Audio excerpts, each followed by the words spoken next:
Ésaïe 11 à 2 et 63 à 10 Esprit Saint. Ésaïe 11, 1, 16.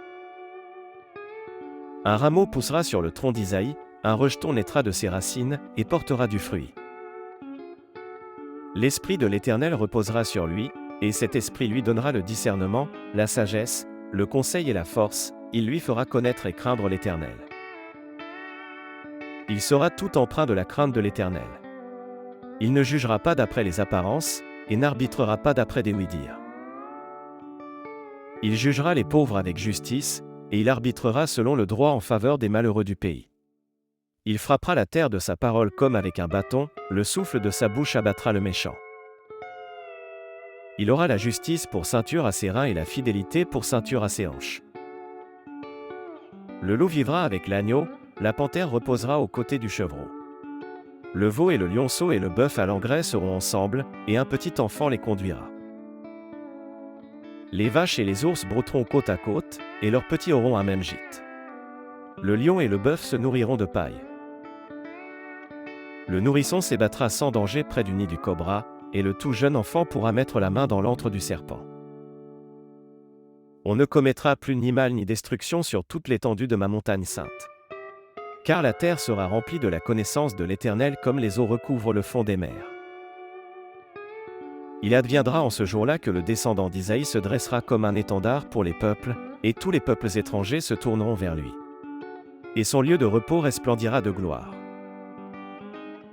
En ce jour-là, le Seigneur étendra sa main une seconde fois pour libérer le reste de son peuple qui aura subsisté en Assyrie et en Égypte, à Patro et en Éthiopie, à Élam, en Babylonie, et à Hamath, ainsi que dans les îles et les régions côtières. Il dressera son étendard en direction des peuples étrangers. Quant aux exilés d'Israël, il les rassemblera, et les dispersés de Juda, il les regroupera des quatre coins du monde.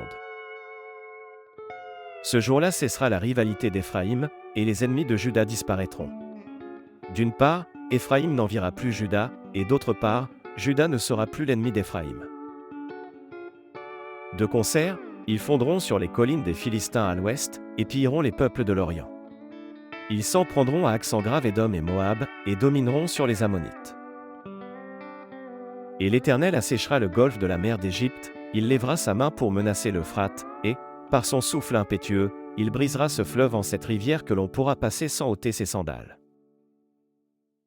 Et il y aura une route pour ceux de son peuple qui resteront, et qui demeureront encore en Assyrie, comme il y eut jadis une route pour Israël quand il sortit d'Égypte.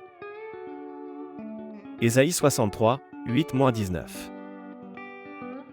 Il avait dit, oui, les Israélites sont mon peuple, ce sont des fils qui ne décevront pas, et il les a sauvés. Dans toute leur détresse, il a été lui-même dans la détresse, et l'ange qui se tient en sa présence les a sauvés. Dans son amour et dans sa compassion, il les a libérés, il les a soutenus et il les a portés tous les jours d'autrefois. Mais eux, ils se sont rebellés et ils ont attristé son Esprit Saint. Dès lors, il s'est changé pour eux en ennemis, et les a combattus. Alors ils se sont souvenus des temps anciens et de Moïse, et de son peuple et ils ont dit, où est celui qui les a fait sortir de la mer avec le berger de son troupeau? Et où est celui qui a mis son Esprit Saint au milieu d'eux? Celui qui a tendu son bras glorieux aux côtés de Moïse, pour fendre les eaux devant eux et qui s'est fait ainsi un renom éternel. Oui, il les a fait avancer à accent grave travers les abîmes comme un cheval dans le désert sans qu'il trébuche. Il ressemblait à un troupeau qui rejoint la vallée, lorsque l'Esprit de l'Éternel les a menés vers le repos, ainsi tu as conduit ton peuple et tu t'es fait une glorieuse renommée. Car tu es notre Père, Abraham ne nous connaît pas, et Israël non plus ne nous reconnaît pas.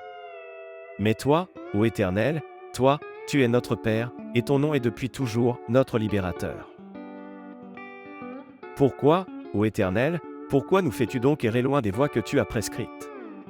Pourquoi rends-tu notre cœur obstiné de sorte que nous ne te craignons pas? Reviens, de grâce, pour tes serviteurs et les tribus qui t'appartiennent. Du haut du ciel, de ta demeure sainte, du séjour de ta gloire, regarde et vois. Que sont donc devenus ton amour passionné et ta puissance? Ton cœur s'est-il donc retenu de frémir de tendresse, de compassion pour moi?